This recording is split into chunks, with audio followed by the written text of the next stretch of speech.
Hello, dears.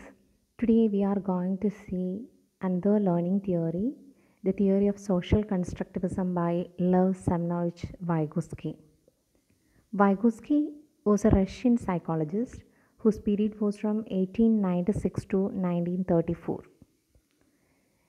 He underwent homeschooling till 1911, and after that he graduated in law and he did his PhD from Moscow School of Psychology. That was in 1925. His thesis was titled as Psychology of Art. But he awarded his PhD degree in his absentia because he was suffering from acute tuberculosis during that time, and he died in 1934 due to tuberculosis itself. He became popular only after his death. He became popular only in 1970s.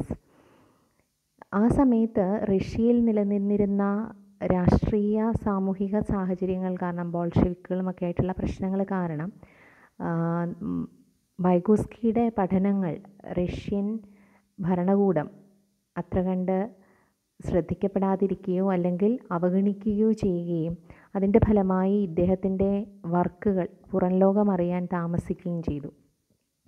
നമുക്ക് വൈഗോസ്കിയെ പറ്റി വളരെ ചുരുങ്ങിയ ചില വിവരങ്ങൾ മാത്രമേ കിട്ടുകയുള്ളൂ.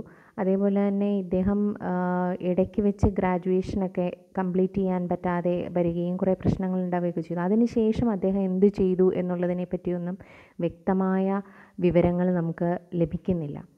ഇദ്ദേഹം പാവ്ലോവിൻ്റെയും സ്കിന്നറിൻ്റെയും ഒക്കെ തിയറികളിൽ ആകൃഷ്ടനാകുകയും പിയാഷെയുടെ തിയറികൾ വായിക്കുകയും ഒക്കെ ചെയ്തിട്ടുണ്ട്.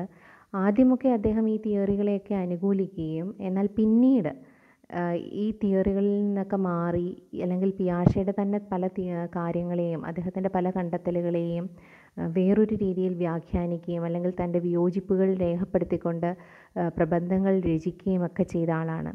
പക്ഷേ വൈഗോസ്കിയുടെ മരണത്തിന് ശേഷം മാത്രമാണ് പിയാഷെ തൻ്റെ തിയറിയെ ക്രിട്ടിസൈസ് ചെയ്തുകൊണ്ട് വൈഗോസ്കി എഴുതിയ കാര്യങ്ങൾ കാണുന്നത് പോലും.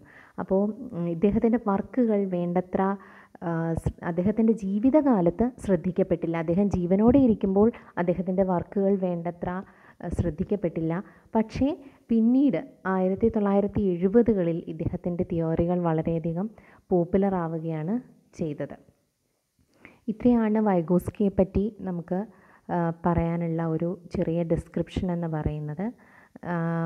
ട്യൂബർക്കുലോസിസ് കാരണം വളരെ ചെറിയ പ്രായത്തിൽ തന്നെ നമുക്ക് നഷ്ടമായ ഒരു വലിയ പ്രതിഭയാണ് വൈഗോസ്കി എന്ന് പറയുന്നത്. ഇന്ന് നമ്മളുടെ കേരളത്തിലെ സ്കൂളുകളിൽ നമ്മൾ നടത്തി വരുന്ന സോഷ്യൽ കൺസ്ട്രക്റ്റിവിസം ഇദ്ദേഹത്തിൻ്റെ ആശയമാണ്. ഇദ്ദേഹം മാർക്സിസ്റ്റ് സോഷ്യൽ തിയറിയെ ഇൻഡിവിജ്വൽ സൈക്കോളജിയിലേക്ക് അപ്ലൈ ചെയ്യാനുള്ള ശ്രമങ്ങളാണ് കൂടുതലായിട്ട് നടത്തിക്കൊണ്ടിരുന്നത്. ഇദ്ദേഹം പറയുന്നത് knowledge is constructed through social interactions അല്ലെങ്കിൽ knowledge is constructed and shared in a social setting എന്നുള്ളതാണ്. സമൂഹവുമായുള്ള അല്ലെങ്കിൽ സമൂഹത്തിലെ ഇടപെടലുകൾക്ക്, ലേണറുടെ സമൂഹവുമായുള്ള ഇടപെടലുകൾക്ക്, ലേണറുടെ സോഷ്യൽ ഇൻ്ററാക്ഷൻസിന്, ലേണറുടെ കോഗ്നിറ്റീവ് ഡെവലപ്മെൻറ്റിൽ ഒരു സമൂലമായ പരിവർത്തനം നടത്താൻ സാധിക്കും എന്നുള്ളതാണ് വൈഗോസ്കിയുടെ തിയറിയിൽ പ്രധാനമായും പറയുന്നത്. ഇദ്ദേഹം സമൂഹവുമായുള്ള ഇടപെടൽ അല്ലെങ്കിൽ സോഷ്യൽ ഇൻ്ററാക്ഷൻ ഒപ്പം തന്നെ പ്രാധാന്യം കൊടുത്ത കാര്യങ്ങളാണ് കൾച്ചർ ആൻഡ് ലാംഗ്വേജ്. നമ്മളുടെ സംസ്കാരവും നമ്മളുടെ ഭാഷയും നമ്മളുടെ കോഗ്നിറ്റീവ് ഡെവലപ്മെൻറ്റിനെ സ്വാധീനിക്കുന്ന ഘടകങ്ങളാണ് എന്നാണ് വൈഗോസ്കി തൻ്റെ തിയറിയിലൂടെ അഭിപ്രായപ്പെടുന്നത്. അതായത് he emphasize the role of language, culture and social interaction in cognitive development. ഇപ്പോൾ സമൂഹവുമായുള്ള ഇടപെടലാണ് വിദ്യാർത്ഥിയുടെ അല്ലെങ്കിൽ ലേണറുടെ കോഗ്നിറ്റീവ് ഡെവലപ്മെൻറ്റിന് സ്വാധീനിക്കുന്ന ഒരു പ്രധാന ഘടകം. Community place a central role in the development of cognition എന്നുള്ളതാണ് അദ്ദേഹം പറയുന്നത്.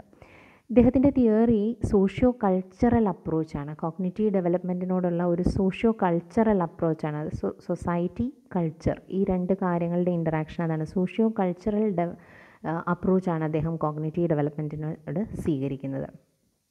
അദ്ദേഹം പറയുന്നത് individual development cannot be understood without reference to the social and cultural context within which it is embedded എന്നുള്ളതാണ്. അതായത് ഒരു വ്യക്തിയുടെ സാമൂഹികവും സാംസ്കാരികവുമായ സാഹചര്യം മനസ്സിലാക്കാതെ, അല്ലെങ്കിൽ ആ ഒരു സാമൂഹിക സാംസ്കാരിക സാഹചര്യത്തിൻ്റെ റെഫറൻസ് ഇല്ലാതെ നമുക്ക് ആ ഒരു ഇൻഡിവിജ്വൽ ഡെവലപ്മെൻറ്റിനെ മനസ്സിലാക്കാനായിട്ട് സാധിക്കില്ല. കാരണം വ്യക്തിവികാസം എന്ന് പറയുന്നത് സാമൂഹിക സാംസ്കാരിക സാഹചര്യങ്ങളുമായി അത്രയധികം ഇഴചേർന്ന് കിടക്കുന്ന ഒരു സംഗതിയാണ്. അത് കാരണം സാംസ്കാരിക സാഹചര്യങ്ങൾക്കനുസരിച്ച് കോഗ്നിറ്റീവ് ഡെവലപ്മെൻറ്റ് അല്ലെങ്കിൽ വ്യക്തിയുടെ ഇൻഡിവിജ്വൽ ഡെവലപ്മെൻറ്റ് വ്യത്യാസപ്പെടും എന്നുള്ളതാണ് അദ്ദേഹം പറയുന്നത്. അദ്ദേഹത്തിൻ്റെ അഭിപ്രായത്തിൽ ഒരു കുട്ടിയുടെ കൾച്ചറൽ ഡെവലപ്മെൻറ്റ് 2 പ്രാവശ്യം സംഭവിക്കും എന്നാണ്. അതായത് കൾച്ചറൽ ഡെവലപ്മെൻറ്റ് അപ്പിയേഴ്സ് ട്വൈസ് എന്നാണ് അദ്ദേഹം പറയുന്നത്. ആദ്യം സോഷ്യൽ ലെവലിലും രണ്ടാമത് ഇൻഡിവിജ്വൽ ലെവലിലും എന്നാണ് അദ്ദേഹം പറയുന്നത്. അതായത് മറ്റ് വ്യക്തികളുമായി ഇൻ്ററാക്റ്റ് ചെയ്യുന്നത് മൂലം, ഇൻ്ററാക്ഷൻ വിത്ത് അതർ പീപ്പിൾ അല്ലെങ്കിൽ ഇൻ്ററാക്ഷൻ ബിറ്റ്വീൻ പീപ്പിൾ, അതുമൂലം സോഷ്യൽ ലെവലിൽ ഒരു ഇൻ്റർ സൈക്കോളജിക്കൽ ഡെവലപ്മെൻറ്റും, അതേപോലെ തന്നെ നമ്മളുടെ ഈ പുറം ലോകവുമായുള്ള ഇടപെടലിന് ശേഷം നമ്മളിലേക്ക് തന്നെ ഒരു ഇടപെടൽ നടത്തും, ഇൻസൈഡ് ദ ഇൻഡിവിജ്വൽ. ആ ഇടപെടലിലൂടെ, ഇൻഡിവിജ്വൽ ലെവലിലുള്ള ഇടപെടലുകളിലൂടെ ഒരു ഇൻട്രാ സൈക്കോളജിക്കൽ ഡെവലപ്മെൻറ്റും നടക്കും. അതായത് 2 ഡെവലപ്മെൻറ്റുകളാണ് അദ്ദേഹം പറയുന്നത്, ഇൻ്റർ സൈക്കോളജിക്കൽ ഡെവലപ്മെൻറ്റും ഇൻട്രാ സൈക്കോളജിക്കൽ ഡെവലപ്മെൻറ്റും. സൊസൈറ്റിയുമായിട്ടുള്ള ഇൻ്ററാക്ഷനിലൂടെ സോഷ്യൽ ലെവലിൽ നടക്കുന്നതാണ് ഇൻ്റർ സൈക്കോളജിക്കൽ ഡെവലപ്മെൻറ്റ്. അതേപോലെ തന്നെ വ്യക്തിയുടെ ഉള്ളിൽ നടക്കുന്ന ഡെവലപ്മെൻറ്റാണ് ഇൻട്രാ സൈക്കോളജിക്കൽ ഡെവലപ്മെൻറ്റ്, അല്ലെങ്കിൽ it occurs in individual level. അപ്പോൾ 2 ലെവലിലാണ്, സോഷ്യൽ ലെവലിലും ഇൻഡിവിജ്വൽ ലെവലിലുമാണ് വ്യക്തിവികാസം നടക്കുക അല്ലെങ്കിൽ കൾച്ചറൽ ഡെവലപ്മെൻറ്റ് നടക്കുക എന്നുള്ളതാണ് അദ്ദേഹം പ്രധാനമായിട്ടും പറയുന്നത്. അതേപോലെ കോഗ്നിറ്റീവ് ഡെവലപ്മെൻറ്റ് എന്ന് പറയുന്നത്, നമ്മൾ പിയാഷെയുടെ തിയറി നോക്കുകയാണെങ്കിൽ അതിനൊരു യൂണിവേഴ്സൽ നേച്ചറാണ് പിയാഷെയുടെ തിയറിയിലൂടെ പറയുന്നത്. അതായത് cognitive development is mostly universal across cultures. കൾച്ചറിൻ്റെ ഡിഫറൻസിനെ പറ്റി പിയാഷെ അധികമൊന്നും പറയുന്നില്ല.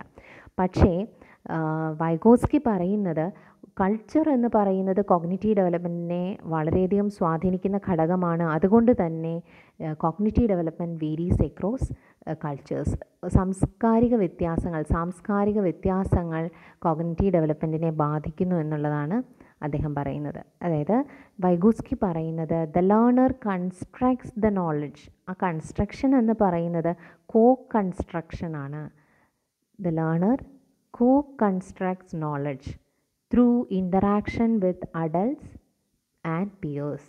മുതിർന്ന ആൾക്കാരുമായി, തന്നേക്കാൾ അറിവ് കൂടിയ വ്യക്തികളുമായി അല്ലെങ്കിൽ തൻ്റെ സഹപാഠികളുമായി, സമൂഹത്തിലെ വ്യക്തികളുമായി, സംഭവങ്ങളുമായി വ്യക്തി നടത്തുന്ന ഇൻ്ററാക്ഷനിലൂടെ കൺസ്ട്രക്റ്റ് ചെയ്യപ്പെടുകയാണ് നോളജ്. കൺസ്ട്രക്ഷൻ ഓഫ് നോളജ് എന്നുള്ള ആ കൺസ്ട്രക്ഷൻ കൺസ്ട്രക്ഷനാണ്. ഒറ്റയ്ക്കല്ല നോളജ് കൺസ്ട്രക്റ്റ് ചെയ്യുന്നത്, നമ്മളുടെ ഇൻ്ററാക്ഷനിലൂടെയാണ് നമ്മൾ നോളജ് കൺസ്ട്രക്റ്റ് ചെയ്യുന്നത് എന്നാണ് അദ്ദേഹം പറയുന്നത്.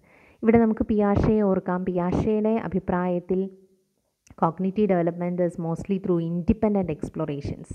അതായത് the child is constructing knowledge by his own എന്നുള്ളതാണ് പിയാഷെ പറയുന്നത്.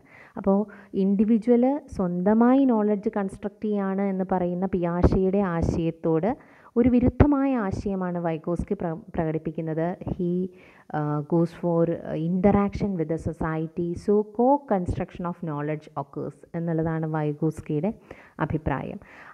കുട്ടി വളരുന്ന അല്ലെങ്കിൽ വിദ്യാർത്ഥി വളരുന്ന ആ ഒരു എൻവയൺമെൻറ്റ് അവൻ്റെ ചിന്തയെയും അവൻ്റെ ചിന്താരീതികളെയും, അവൻ എങ്ങനെയാണ് ചിന്തിക്കുന്നത്, എന്താണ് ചിന്തിക്കുന്നത്, what he thinks about how he think, ഇങ്ങനെയുള്ള കാര്യങ്ങളെയെല്ലാം സ്വാധീനിക്കും എന്നുള്ളതാണ് വൈഗോസ്കിയുടെ അഭിപ്രായം.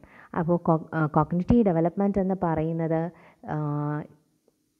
സമൂഹവുമായുള്ള ഇടപെടൽ, മറ്റു വ്യക്തികളുമായുള്ള ഇടപെടൽ എന്ന് പറയുമ്പോൾ, മറ്റു വ്യക്തികളുമായി ഇടപെടുന്നതിന് വ്യക്തി ഉപയോഗിക്കുന്ന സംവിധാനം അല്ലെങ്കിൽ ആ ഒരു മീഡിയം അല്ലെങ്കിൽ ഒരു സങ്കേതം എന്ന് പറയുന്നത് എന്താണ് എന്നുള്ളത് പ്രാധാന്യം അർഹിക്കുന്ന കാര്യമാണ്. നമ്മളുടെ ചുറ്റുപാടുകളുമായി ഇൻ്ററാക്റ്റ് ചെയ്യാനായിട്ട് ഏറ്റവും കൂടുതലായി ഉപയോഗിക്കുന്നത് ലാംഗ്വേജ് ആണ് എന്നാണ് വൈഗോസ്കി അഭിപ്രായപ്പെടുന്നത്. ഇവിടെ തന്നെ പിയാഷെ പറയുമ്പോൾ പിയാഷെയിൽ ഒബ്സർവേഷൻ എന്നുള്ള കാര്യമാണ് വരുന്നതെങ്കിൽ വൈഗോസ്കി പറയുന്നത് വി ഇൻ്ററാക്ട് വിത്ത് അവർ എൻവയൺമെൻറ്റ് ത്രൂ ലാംഗ്വേജ്. മനുഷ്യൻ്റെ ഏറ്റവും പ്രാധാന്യമുള്ള, മനുഷ്യനെ സംബന്ധിച്ചിടത്തോളം ദ മോസ്റ്റ് ഇമ്പോർട്ടൻറ്റ് ടൂൾ എന്ന് വൈഗോസ്കി വിശേഷിപ്പിക്കുന്നത് ലാംഗ്വേജിനെയാണ്. അപ്പോൾ സൊസൈറ്റിയുമായുള്ള ഇൻ്ററാക്ഷനിലൂടെയാണ് കോഗ്നിറ്റീവ് ഡെവലപ്മെൻറ്റ് നടക്കുന്നത്. സമൂഹവുമായി മറ്റു വ്യക്തികളുമായി ഫലപ്രദമായ ഇൻ്ററാക്ഷന് സഹായിക്കുന്ന സങ്കേതം ഭാഷയാണ്. അതുകൊണ്ട് cognitive development results from internalisation of language എന്നുള്ളതാണ് അദ്ദേഹം പറയുന്നത്. ലാംഗ്വേജിൻ്റെ പ്രാധാന്യം കോഗ്നിറ്റീവ് ഡെവലപ്മെൻറ്റിൽ വളരെ വലുതാണ് എന്ന് സ്ഥാപിക്കുകയാണ് വൈഗോസ്കി. പക്ഷേ വെർബൽ തോട്ട് എന്ന് പറയുന്ന കാര്യത്തെ, അല്ലെങ്കിൽ ലാംഗ്വേജിൻ്റെ ഒരു ഡിപ്പെൻഡൻസിനെ പിയാഷെ അത്രയധികം പറഞ്ഞിരുന്നില്ല. പക്ഷേ ഇവിടെ ലാംഗ്വേജിൻ്റെ ഇമ്പോർട്ടൻസിനെ പറ്റി വളരെ ഊന്നി പറയുകയാണ് വൈഗോസ്കി. വെർബൽ തോട്ട് ആണ്, അതായത് സ്പീച്ചാണ്, അല്ലെങ്കിൽ തോട്ട് ബിക്കംസ് ഇൻ്റർ ഡിപ്പെൻഡൻറ്റ് എന്നുള്ളതാണ്. അതായത് ലാംഗ്വേജും തോട്ടും ഇൻ്റർ ഡിപ്പെൻഡൻ്റ് ആയിട്ടാണ് പോവുക. അങ്ങനെയാണ് കോഗ്നിറ്റീവ് ഡെവലപ്മെൻറ്റിനെ അത് സ്വാധീനിക്കുക എന്നുള്ളതാണ് വൈഗോസ്കിയുടെ അഭിപ്രായം. അപ്പോൾ ഇദ്ദേഹത്തിൻ്റെ അഭിപ്രായത്തിൽ ലാംഗ്വേജിന് 3 തലങ്ങൾ അല്ലെങ്കിൽ 3 ഫോംസ് ഉണ്ട് എന്നാണ് അദ്ദേഹം പറയുക. ആദ്യത്തേത് സോഷ്യൽ സ്പീച്ച് എന്ന് പറയുന്ന കാര്യമാണ് അദ്ദേഹം പറയുന്നത്. സോഷ്യൽ സ്പീച്ച് എന്ന് പറയുമ്പോൾ സൊസൈറ്റിയുമായി ഇൻ്ററാക്ട് ചെയ്യാൻ നമ്മൾ ഉപയോഗിക്കുന്ന ആ ഒരു ലാംഗ്വേജ് അല്ലെങ്കിൽ ആ ഒരു ഭാഷ, അതാണ് അദ്ദേഹം സോഷ്യൽ സ്പീച്ച് എന്നുള്ളത് കൊണ്ട് ഉദ്ദേശിക്കുന്നത്. രണ്ടാമതായിട്ട് അദ്ദേഹം പറയുന്നത് പ്രൈവറ്റ് സ്പീച്ച് എന്ന് പറയുന്ന ആശയമാണ്. That is the speech directed to the self. അതാണ് പ്രൈവറ്റ് സ്പീച്ച് എന്ന് പറയുന്നത്. നമ്മളോട് തന്നെ സംസാരിക്കുന്നത്. ഇത് ഇൻ്റലക്ച്വൽ ഫങ്ഷന് വളരെയധികം സഹായിക്കുന്ന ഒരു കാര്യമാണ് എന്നുള്ളതാണ് അദ്ദേഹത്തിൻ്റെ അഭിപ്രായം. പിന്നീട് മൂന്നാമത് പറയുന്നത് ഇന്നർ സ്പീച്ച് അല്ലെങ്കിൽ സൈലൻറ്റ് സ്പീച്ച് ടു സെൽഫ് എന്നുള്ളതാണ് അദ്ദേഹം പറയുന്നത്. ഇങ്ങനെ 3 ഫോംസിനെ പറ്റി അദ്ദേഹം പറയുന്നുണ്ട്. അപ്പോൾ ഇദ്ദേഹത്തിൻ്റെ അഭിപ്രായത്തിൽ ഒരു കുട്ടി ജനിക്കുമ്പോൾ ആ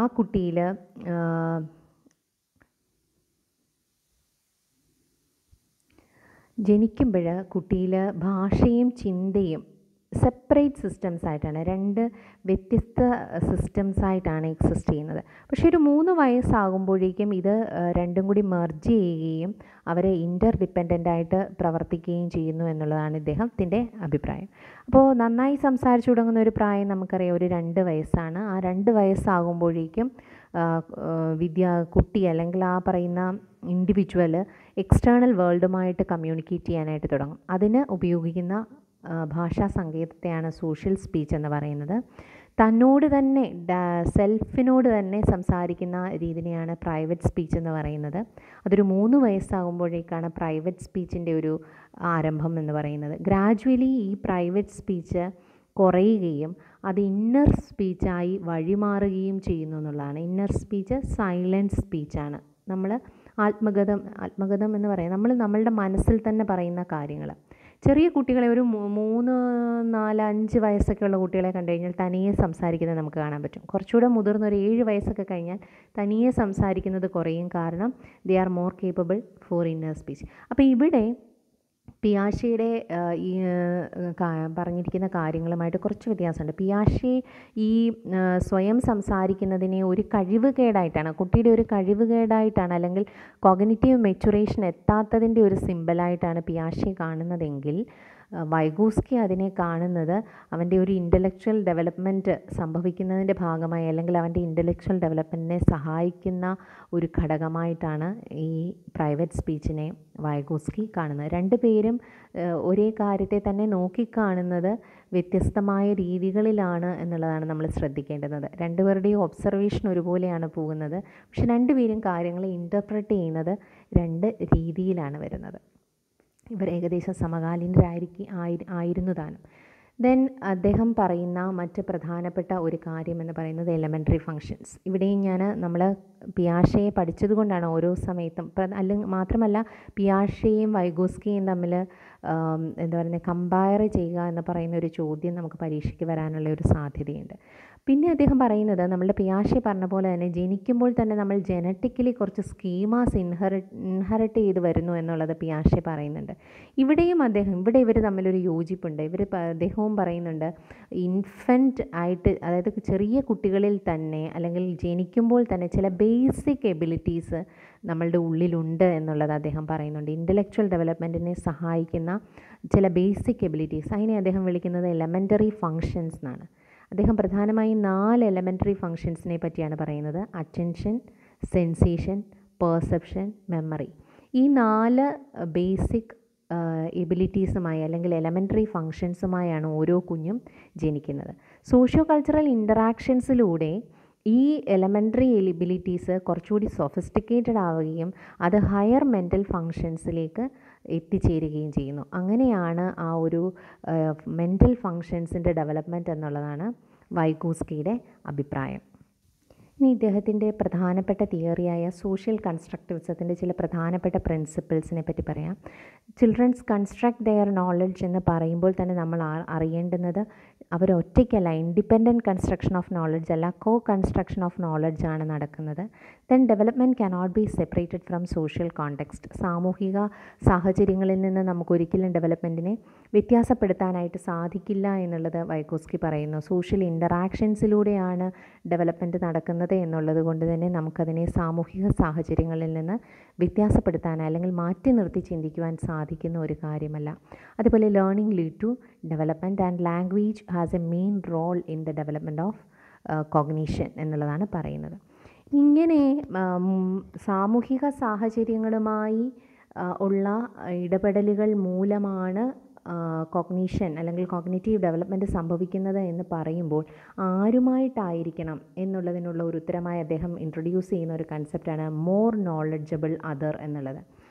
വ്യക്തിയേക്കാൾ, പഠിതാവിനേക്കാൾ, ലേണറേക്കാൾ അറിവ് കൂടിയ ആളുകളുമായുള്ള അവൻ്റെ ഇൻറ്ററാക്ഷൻസാണ് അവൻ്റെ കോഗ്നിറ്റീവ് ഡെവലപ്മെൻറ്റിന് സഹായിക്കുന്നത്.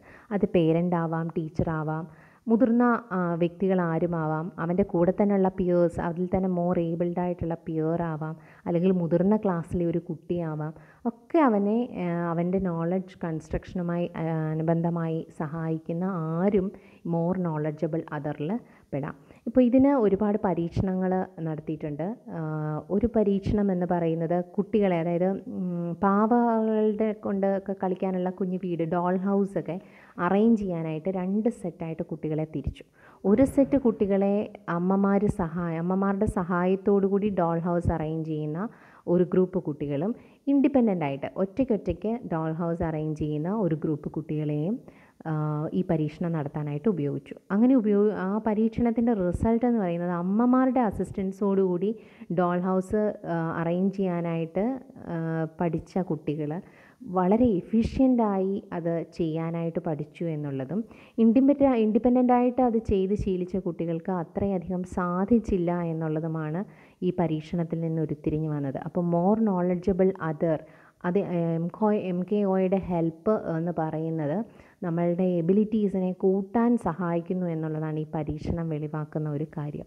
അതേപോലെ തന്നെ നമുക്കറിയാം, നമ്മളിപ്പോൾ ചെസ്സ് കളിക്കാൻ പഠിക്കുന്നു അല്ലെങ്കിൽ എന്തെങ്കിലും ഒരു കാര്യം നമ്മൾ കുറച്ചുകൂടി മുതിർന്ന ഒരാളിൻ്റെ സഹായത്തോടു കൂടിയാണ് പഠിക്കുന്നത് എന്നുണ്ടെങ്കിൽ നമുക്ക് കുറച്ചുകൂടി വേഗത്തിൽ അല്ലെങ്കിൽ കുറച്ചുകൂടി എഫിഷ്യൻ്റായിട്ട് നമ്മൾ വരുത്താവുന്ന കുറേ തെറ്റുകളെയൊക്കെ ഓവർകം ചെയ്തുകൊണ്ടൊക്കെ നമുക്ക് പഠിക്കാനായിട്ട് സാധിക്കും. അപ്പം നമ്മൾ ഒറ്റയ്ക്കൊരു കാര്യം പഠിക്കുന്നതിനേക്കാൾ മറ്റൊരാളുടെ അസിസ്റ്റൻസോടു കൂടി അല്ലെങ്കിൽ ഒരു സഹായത്തോടു കൂടി പഠിക്കുന്നതായിരിക്കും കൂടുതൽ ഇഫക്റ്റീവ് ആകുക എന്നുള്ളതാണ് വൈഗോസ്കിയുടെ അഭിപ്രായം. അപ്പോൾ മോർ നോളജബിൾ അതർ എന്ന് പറയുന്നത് ആരുമാകാം, പേരൻ്റ് ആവാം, ടീച്ചറാവാം. ഇപ്പം നമ്മൾ ചെസ്സൊക്കെ കളിക്കുന്ന സമയത്ത് 2 കുട്ടികൾ തമ്മിലാണ് കളിച്ച് പഠിക്കുന്നതെങ്കിൽ അവരുടെ മൂവ്മെൻറ്റുകൾക്ക് അത്ര ഒരു മാറ്റങ്ങൾ ഉണ്ടാകാനുള്ള സാധ്യത കുറവാണ്.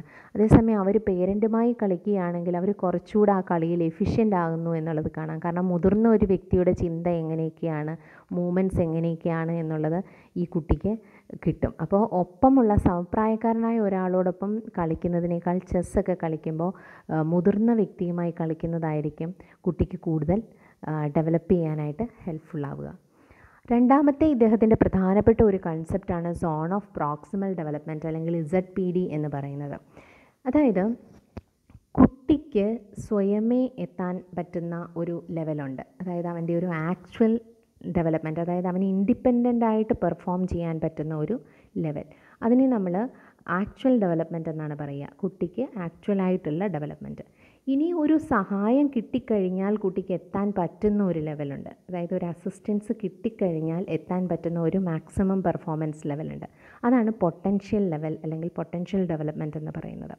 ഈ ആക്ച്വൽ ഡെവലപ്മെൻറ്റിനും പൊട്ടൻഷ്യൽ ഡെവലപ്മെൻറ്റിനും ഇടയിലുള്ള ആ ഒരു ഗ്യാപ്പിനെയാണ് സോൺ ഓഫ് പ്രോക്സിമൽ ഡെവലപ്മെൻറ്റ് എന്ന് പറയുന്നത്. അതായത് ഒരു മുതിർന്ന വ്യക്തിയുടെ അല്ലെങ്കിൽ മോർ നോളജബിൾ അതറിൻ്റെ സഹായത്തോടു കൂടി ലേണർക്ക് അവൻ്റെ ആക്ച്വൽ ഡെവലപ്മെൻറ്റിൽ നിന്നും പൊട്ടൻഷ്യൽ ഡെവലപ്മെൻറ്റിലേക്ക് എത്താൻ സാധിക്കും. ആ ഒരു ദൂരം, ആ ഒരു ഇടയ്ക്കുള്ള ആ ഒരു ഗ്യാപ്പിനെയാണ് ZPD എന്ന് പറയുന്നത്. അപ്പോൾ ഈ സോൺ ഓഫ് പ്രോക്സിമൽ ഡെവലപ്മെൻറ്റ് കടക്കാൻ അവനെ സഹായിക്കുന്ന ആളാണ് മോർ നോളജബിൾ അതർ. അപ്പോൾ ഈ മോർ നോളജബിൾ അതർ അതിന് സഹായിക്കുന്ന ആ ഒരു പ്രോസസ്സിനെ നമ്മൾ സ്കഫോൾഡിങ് എന്ന് പറയും. ഈ ഒരു ഗ്യാപ്പ് എന്ന് പറയുന്നത് ഒരു എൻകറേജ്മെൻറ്റിലൂടെയോ അല്ലെങ്കിൽ ഒരു അസിസ്റ്റൻസിലൂടെയോ ഒക്കെ കടക്കാനായിട്ട് പറ്റും, അല്ലെങ്കിൽ ഒരു പ്രോപ്പർ ഗൈഡൻസിലൂടെയോ ഒക്കെ കടക്കാൻ പറ്റുന്ന ഒരു ഗ്യാപ്പാണ് ഈ ZPD എന്ന് പറയുന്നത്. അപ്പോൾ രണ്ട് കാര്യങ്ങൾ ഇവിടെ പ്രധാനമായിട്ട് നമ്മൾ ഓർക്കണം. കുട്ടിക്ക് അവൻ്റെ കഴിവുകൾ ഉപയോഗിച്ച് അവൻ ഇൻഡിപെൻഡൻ്റായി എത്താൻ പറ്റുന്ന ലെവലാണ് അവൻ്റെ ആക്ച്വൽ ഡെവലപ്മെൻറ്റ് എന്ന് പറയുന്നത്. അവന് ഒരു വ്യക്തിയുടെ അസിസ്റ്റൻസോടുകൂടി എത്തിച്ചേരാവുന്ന അല്ലെങ്കിൽ എത്തിച്ചേരേണ്ട ലെവലാണ് പൊട്ടൻഷ്യൽ ഡെവലപ്മെൻറ്റ് എന്ന് പറയുന്നത്. ആക്ച്വൽ ഡെവലപ്മെൻറ്റിനും പൊട്ടൻഷ്യൽ ഡെവലപ്മെൻറ്റിനും ഇടയിലുള്ള ഗ്യാപ്പാണ് സോൺ ഓഫ് പ്രോക്സിമൽ ഡെവലപ്മെൻറ്റ്. അപ്പോൾ zone of proximal development is the distance between actual development level and potential development level. ഇത് വൈഗോസ്കി തന്നിരിക്കുന്ന എക്സാക്റ്റ് ഡെഫിനിഷനാണ് അവിടെ കിടക്കുന്നത്. The distance between the actual development level as determined by independent problem solving and the level of potential development as determined through problem solving under the adult guidance or in collaboration with more capable peers. അതാണ് zone of proximal development എന്ന് പറയുന്നത്. ഇത്രയും ഓർത്താൽ മതി. രണ്ട് വാക്കുകൾ, actual ഡെവലപ്മെൻറ്റും potential ഡെവലപ്മെൻറ്റും. Actual ഡെവലപ്മെൻറ്റിനും potential ഡെവലപ്മെൻറ്റിനും ഇടയിലുള്ള ഗ്യാപ്പ് അല്ലെങ്കിൽ ആ ഒരു ഡിസ്റ്റൻസിനെയാണ് സോൺ ഓഫ് പ്രോക്സിമൽ ഡെവലപ്മെൻറ്റ് എന്ന് പറയുന്നത്. അപ്പോൾ ഈ സോൺ ഓഫ് പ്രോക്സിമൽ ഡെവലപ്മെൻറ്റ് കടക്കാൻ വിദ്യാർത്ഥിക്ക് മോർ നോളജബിൾ അതർ നൽകുന്ന സപ്പോർട്ടിനെയാണ് സ്കഫോൾഡിംഗ് എന്ന് പറയുന്നത്. It is a support which enable the learner to achieve the highest level അല്ലെങ്കിൽ പൊട്ടൻഷ്യൽ ലെവലിൽ എത്താൻ വേണ്ടി കിട്ടുന്ന സപ്പോർട്ടിനെയാണ് സ്കഫോൾഡിംഗ് എന്ന് പറയുന്നത്. ഇത്രയുമാണ് ഇദ്ദേഹത്തിൻ്റെ തിയറിയുടെ പ്രധാനപ്പെട്ട ഭാഗങ്ങൾ. ഈ തിയറി, ഇദ്ദേഹത്തിൻ്റെ ഈ സോഷ്യൽ കൺസ്ട്രക്റ്റിവിസ്റ്റ് തിയറി വളരെ പ്രാധാന്യമർഹിക്കുക, പ്രത്യേകിച്ച് കേരളത്തിൻ്റെ വിദ്യാഭ്യാസ സാഹചര്യത്തിൽ വളരെയധികം പ്രാധാന്യമർഹിക്കുന്ന ഒരു തിയറിയാണ് സോഷ്യൽ കൺസ്ട്രക്റ്റിവിസം. ഈ ഒരു രീതിയിലാണ് കൊളാബറേറ്റീവ് ലേണിംഗ് നമ്മൾ നടപ്പിലാക്കുന്നത്. ഇതിൻ്റെ ഒരു പശ്ചാത്തലത്തിലാണ് കോപ്പറേറ്റീവ് ലേണിംഗ്. നമ്മൾ ക്ലാസ് റൂമുകളിൽ ഗ്രൂപ്പ് ഡിസ്കഷൻ നടത്തേണ്ടതിൻ്റെ ആവശ്യകത, കൂട്ടായ പഠന പ്രവർത്തനങ്ങൾ നടത്തേണ്ടതിൻ്റെ ആവശ്യകത, ഗ്രൂപ്പായി കുട്ടികളെ പഠിക്കാനൊക്കെയുള്ള ഗ്രൂപ്പുകളാക്കി മാറ്റുന്നത്, ആക്ടിവിറ്റി ചെയ്യാനുള്ള ഗ്രൂപ്പുകളാക്കി മാറ്റുന്നത്, ഗ്രൂപ്പ് പ്രോജക്റ്റുകൾ, ഇതെല്ലാം ഇദ്ദേഹത്തിൻ്റെ ഈ ഒരു തിയറിയുടെ, അതായത് സോഷ്യൽ ഇൻ്ററാക്ഷനിലൂടെയാണ് അല്ലെങ്കിൽ മോർ കേപ്പബിൾ പിയറുമായുള്ള ഇൻ്ററാക്ഷനിലൂടെയാണ് കൂടുതൽ നന്നായി ലേണിംഗ് നടക്കുക അല്ലെങ്കിൽ കോഗ്നിറ്റീവ് ഡെവലപ്മെൻറ്റ് നടക്കുക എന്നുള്ള വൈഗോസ്കിയുടെ ആശയത്തിൻ്റെ പുറത്താണ് നമ്മൾ ഇന്ന് ക്ലാസ് റൂമിൽ ഉപയോഗിക്കുന്ന ഒരുപാട് സ്ട്രാറ്റജികൾ നമ്മൾ ഉപയോഗിക്കുന്നത്. നമ്മൾ ക്ലാസ്സിൽ സജീവമായി ഉപയോഗിക്കുന്ന ഒരു കാര്യമാണ് ഗ്രൂപ്പ് ഡിസ്കഷൻ എന്ന് പറയുന്നത്. അപ്പോൾ ഇങ്ങനെയുള്ള സങ്കേതങ്ങളൊക്കെ ഉപയോഗിക്കുമ്പോൾ നമ്മൾ വെറുതെ ഗ്രൂപ്പ് ചെയ്യുകയല്ല, ഒരു എബിലിറ്റി ഗ്രൂപ്പിംഗ് തന്നെ, അതായത് ഒരു ഹെട്രോജിനസ് ഗ്രൂപ്പിംഗ് തന്നെ നമ്മൾ നടത്തണം. അതിലെല്ലാ തരത്തിലും പെട്ട കുട്ടികൾ വരുന്നുണ്ട് എന്ന് നമ്മൾ ഉറപ്പ് വരുത്തുന്ന രീതിയിലുള്ള ഒരു ഗ്രൂപ്പിംഗ് നടത്തിയിട്ട് വേണം ഇത്തരത്തിലുള്ള ആക്ടിവിറ്റീസ് കൊടുക്കാൻ. എങ്കിൽ മാത്രമേ ആ ഒരു അസിസ്റ്റൻസ്. അതേപോലെ പ്യുവർ ടീച്ചിങ് വളരെ പ്രധാനപ്പെട്ട മറ്റൊരു കാര്യമാണ്. നമ്മൾ ഈ തിയറിയാണ് അവിടെ ഉപയോഗിക്കുന്നത്.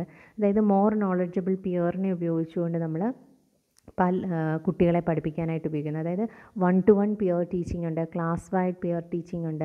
അങ്ങനെ പല രീതിയിൽ പല വകഭേദങ്ങളിൽ നമുക്ക് പിയർ ടീച്ചിങ്ങിനെ കാണാൻ പറ്റും. അതേപോലെ വളരെ ഇഫക്റ്റീവായ ഒരു രീതിയാണ് പിയർ ടീച്ചിങ് എന്ന് പറയുന്നത്. അപ്പോൾ നമ്മൾ ഇന്ന് ക്ലാസ് റൂമുകളിൽ അഡോപ്റ്റ് ചെയ്യുന്ന cooperative learning strategies, collaborative learning strategies, ഇതെല്ലാം വൈഗോസ്കിയുടെ ഈ ഒരു തിയറിയുടെ പശ്ചാത്തലത്തിൽ നിന്ന് നോക്കിക്കാണാവുന്നതാണ് നമുക്ക്. അപ്പോൾ സോഷ്യൽ കൺസ്ട്രക്റ്റിവിസം എന്ന് പറയുന്നത് സൊസൈറ്റി എന്ന് പറയുമ്പോൾ തന്നെ കൾച്ചർ വരുന്നുണ്ട് അതിനകത്ത്. സാമൂഹിക സാംസ്കാരിക സാഹചര്യങ്ങളുമായി, വ്യക്തികളുമായുള്ള സമ്പർക്കം മൂലം, ഇൻ്ററാക്ഷൻ മൂലം വിദ്യാർത്ഥിയുടെ അല്ലെങ്കിൽ ലേണറുടെ കോഗ്നിറ്റീവ് ഡെവലപ്മെൻറ്റ് നടക്കുന്നു. കോഗ്നിറ്റീവ് ഡെവലപ്മെൻറ്റ് മാത്രമല്ല, വ്യക്തി വികാസത്തിലേക്കും നമുക്കിതിനെ കൂട്ടിച്ചേർത്ത് വായിക്കാവുന്നതാണ്. അങ്ങനെ ഒരു വ്യക്തിയുടെ വികാസം നടക്കുന്നതിന് സാമൂഹിക സാംസ്കാരിക സാഹചര്യങ്ങളുടെ ഒരു ഇടപെടൽ എത്രമാത്രമാണ് എന്ന് വെളിവാക്കുന്ന ഒരു തിയറിയാണ് വൈഗോസ്കിയുടെ തിയറി എന്ന് പറയുന്നത്. വളരെ പ്രാധാന്യമർഹിക്കുന്ന ഒരു തിയറിയാണ്. മനസ്സിലായിട്ടുണ്ടാവുമെന്ന് കരുതുന്നു. Thank you for watching. Thank you very much.